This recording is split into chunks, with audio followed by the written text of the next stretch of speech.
আসসালামু আলাইকুম প্রিয় চাকরি প্রত্যাশী ভাই বোনেরা, আপনারা সবাই কেমন আছেন? আজকে আমরা আমাদের এই ভিডিওতে শিক্ষা মন্ত্রণালয় থেকে প্রকাশিত হওয়া নতুন একটা নিয়োগ বিজ্ঞপ্তি সংক্রান্ত সকল বিষয় বিস্তারিত আলোচনা করব। আপনি এই ভিডিওর মাধ্যমে জানতে পারবেন আপনি কিভাবে আবেদন করবেন, আবেদন করার শিক্ষাগত যোগ্যতা, আবেদন করার জন্য কত টাকা প্রয়োজন হবে, সমস্ত বিষয় A to Z আপনি এই ভিডিওর মাধ্যমে জানতে পারবেন। চলুন তবে মূল ভিডিওতে প্রবেশ করা যাক। তবে মূল ভিডিওতে প্রবেশ করার আগে আপনাদের কাছে ছোট্ট করে একটা রিকোয়েস্ট, আপনি যদি আমাদের চ্যানেলে নতুন হয়ে থাকেন তবে আপনি আমাদের চ্যানেলটি সাবস্ক্রাইব করতে কিন্তু ভুলবেন না। আমাদের এই চ্যানেল বাংলাদেশ থেকে প্রকাশিত হওয়া সকল ধরনের সরকারি বেসরকারি সকল ধরনের নিয়োগ বিজ্ঞপ্তি ও যত ধরনের নিয়োগ বিজ্ঞপ্তি প্রকাশ হয়ে থাকে সমস্ত প্রকাশগুলো আপনি আমাদের এই চ্যানেলে পেয়ে যাবেন। চলুন মূল ভিডিওতে আমরা প্রবেশ করি। আপনারা এখানে দেখতে পাচ্ছেন যে শিক্ষা মন্ত্রণালয় থেকে একটা নিয়োগ বিজ্ঞপ্তি প্রকাশিত করেছে। তারা কিন্তু বাংলাদেশ শিক্ষা তথ্য ও পরিসংখ্যান ব্যুরো বিভাগে বা পরিসংখ্যান ব্যুরো ইউনিটে তারা কিন্তু মূলত এই নিয়োগ বিজ্ঞপ্তিটি প্রকাশিত করেছে। এখানে কিন্তু তারা মূলত গাড়ি চালক পদে লোক নেবেন, দুজন, পদসংখ্যা মাত্র দুজন গাড়ি চালক পদে কিন্তু এখানে লোক নেবেন। তারা বয়স নির্ধারণ করেছেন 18 থেকে 30 বছর বয়স নির্ধারণ করা হয়েছে। এবং শিক্ষাগত যোগ্যতা তারা এখানে বলছে এসএসসি বা অষ্টম পাস বা সমমান পাস হলেই কিন্তু আপনি এখানে আবেদন করতে পারবেন। বিশেষ অভিজ্ঞতা সম্পন্ন প্রার্থীর ক্ষেত্রে কিন্তু শিথিলযোগ্য থাকবে। তার মানে হলো আপনি যদি অভিজ্ঞতা আছে 5, 7 বা 8 বছরের কাজ করার অভিজ্ঞতা আছে, বাট আপনার অষ্টম পাস বা 6 বা 7 পাস, তবে অষ্টম পাস হওয়াটা বাধ্যতামূলক। অষ্টম পাস ছাড়া কিন্তু আসলে কোনো সার্টিফিকেট আসলে বর্তমানে ভ্যালিড না, তাই অষ্টম পাস হওয়াটা আপনাকে অবশ্যই হতে হবে। তবে নিম্ন কিন্তু আপনার কমপক্ষে 5 বছরের কিন্তু অভিজ্ঞতা থাকতে হবে এবং আপনার কিন্তু অবশ্যই বৈধ লাইসেন্স থাকতে হবে, তাহলে কিন্তু আপনি এখানে আবেদন করতে পারবেন। তো বাংলাদেশের সকল জেলা থেকে আপনারা কিন্তু এখানে আবেদন করতে পারবেন। তো আপনাদেরকে একটু আবেদন করার প্রসেসটা বলে দিই। এটা কিন্তু আসলে গাড়ি চালক আসলে মূলত কিন্তু একটা গ্রেড 16 এর জব। তার বেতন স্কেল আসলে মূলত 22,000 টাকা, 22,000 সামথিং হবে বেতন স্কেল। এখানে আবেদন করার জন্য আপনার কিন্তু নিজ হস্তে লিখিত দরখাস্তের আবেদনকারীর নাম, পিতা ও স্বামীর নাম, ঠিকানা, বর্তমান ঠিকানা, শিক্ষাগত যোগ্যতা, জন্ম তারিখ, জাতীয়তা, অভিজ্ঞতা উল্লেখ করতে হবে।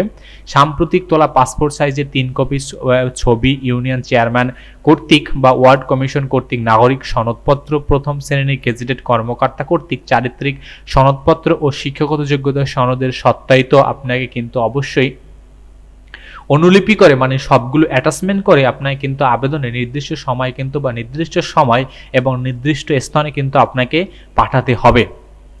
নিয়োগের ক্ষেত্রে সরকারের প্রচলিত বিধিবিধান যথাযথ প্রতিপালন করা হবে। আবেদন প্রকল্প পরিচালনার জন্য 160টি উপজেলা ICT training centre and resource centre for education Bangladesh শিক্ষা তথ্য ও পরিসংখ্যান ব্যুরো মন্ত্রণালয় 1 জহির রায়হান রোড, পলাশী, নীলক্ষেত, এই যে অ্যাড্রেস দেয়া আছে আপনি এই অ্যাড্রেস বরাবর কিন্তু ঢাকা 500-1205 অবশ্যই ডাকযোগে আপনাকে কিন্তু এই অ্যাড্রেস বরাবর আপনাকে ডাকযোগে পাঠাতে হবে। আপনাকে কিন্তু অবশ্যই আগামী 29/9/2024 তারিখের মধ্যে অবশ্যই কিন্তু আপনাকে আবেদনটি করে খামে সুন্দর করে আপনার এখানে তারা যে ডকুমেন্টসগুলো বলেছে ডকুমেন্টসগুলো লিখে উপরে আপনি পদের নাম লিখবেন এবং আপনার নাম ও পদের নাম লিখে আপনি কিন্তু সাথে কিন্তু ফোন নাম্বারটা উপরে লিখতে ভুলবেন না। লিখে আপনি কিন্তু 29/9/2024 তারিখের মধ্যে কিন্তু আপনি সঠিক স্থানে পৌঁছে দিবেন। নির্ধারিত তারিখ ও সময়ের পর প্রাপ্ত আবেদনপত্র কিন্তু গ্রহণযোগ্য হবে না।